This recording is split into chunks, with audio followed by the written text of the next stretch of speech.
Hello,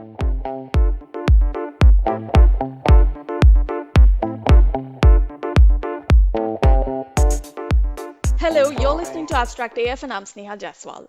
In this episode, we are going to take a look at the 2021 Bollywood film Ajeeb Daastaans, which literally means strange tales in English.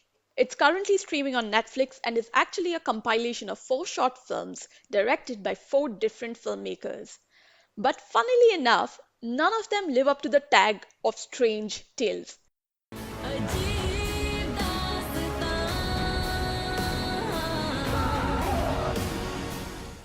Three of them had disappointing climaxes, and only one short directed by Neeraj Ghewan was worth watching. In fact, it was quite brilliant. But the irony of the strongest story in this collection is the fact that it was absolutely realistic, believable, capturing on point the class divides and caste discrimination people from sub-communities continue to face in our country. It's the third film in the movie and has Konkona Sen Sharma and Aditi Rao Hydari playing the main protagonists. While Konkona plays Bharti Mandal, an educated and qualified woman who is unable to advance in her career due to her caste, Hydari plays Priya Sharma, who easily gets a job by the virtue of her caste. हमें कोई defect है हम किसी doctor को दिखाएं तुम्हें अपनी सच को मान लेना होगा The two actors easily slip into their roles of sexually repressed women who strike an unlikely friendship that is a tragic comedy of sorts. Nothing was strange about their story. The same goes for the other stories too, and I'm going to explain why I didn't think they were strange. So, there are going to be a lot of spoilers. If you haven't seen the film or don't want spoilers, you can stop listening to it right now. हम किसी और से प्यार करते थे तो आपसे कर नहीं पाएंगे Now, let's talk about the first short film titled Majnu. It's about a rich couple trapped in a loveless marriage. Bablu informs his wife Lipakshi on the very first night of their wedding that he's not going to touch her because he loves someone else. A lonely Lipakshi on her part tries to seek attention from any man that comes her way.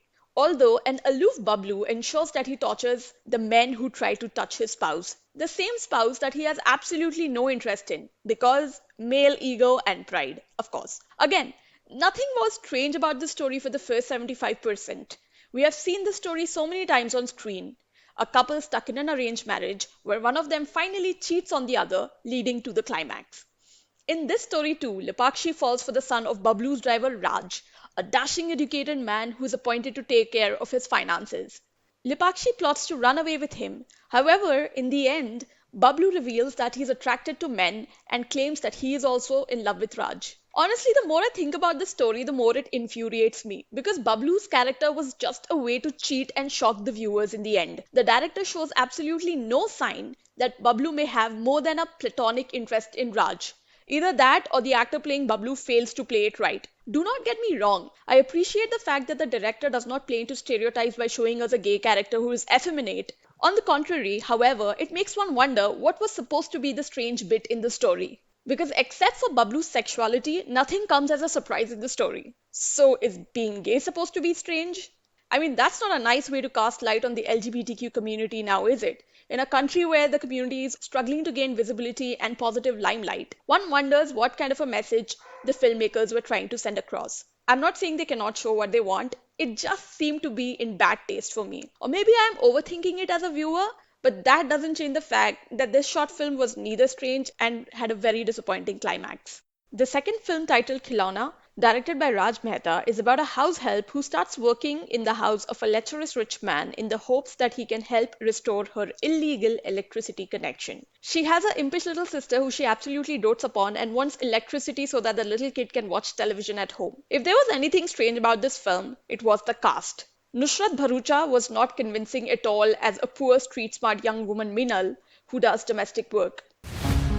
दीदी मोहल्ले वालों ने कटिया हटवा दी ये न पढ़ पा रही है न सो पा रही है The story flits between the past and the present, where Meenal is shown to be interrogated by cops about an incident. The film had a dark twist in the end, which might seem strange on the surface, but is actually quite ridiculous and hard to believe. I again felt like it was a case of a forced ending foisted upon the viewer merely to shock them. In the end, we are made to understand that Meenal's little sister kills a baby by putting it in a huge pressure cooker. It was an idiotic twist because it's implied that the little girl thought the baby was a toy And I wonder which kid, even one with mental health problems, would take the effort to put a newborn inside a pressure cooker and then seal it back. Look, strange still has to be slightly believable. These are not supernatural or fantasy stories. Had the kid killed the baby by ripping its head apart, it would have been very strange, yes. Yet believable because kids do rip the heads of dolls. Who the hell puts a doll in a pressure cooker during a party and how does the power just go off then? Right when the kid disappears with the baby and puts it in a pressure cooker that clearly seems out of reach for a little child. Kilana was just filled with bad acting and silliness. Moving on to the third short film, I already spoke about it at the beginning. It was great, even if not strange, so we are not going to talk about that again.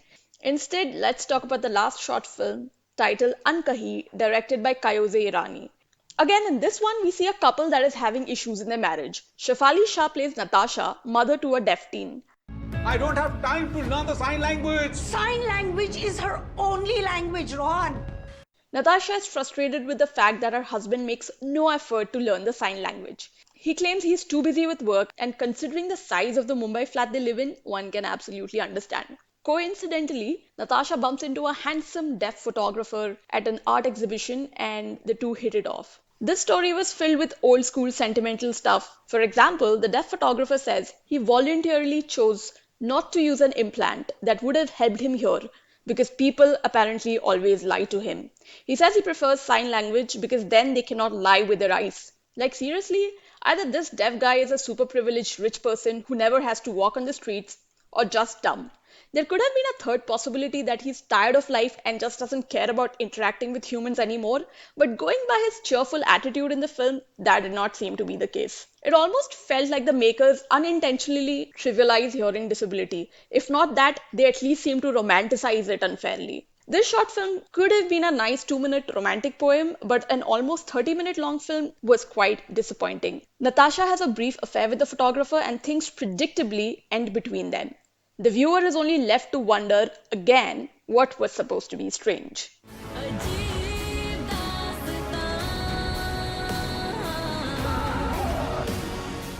So those were the 4 tales in Ajeeb Daastaans. Nothing really strange out there. That's all for this episode. Talk to you in the next one.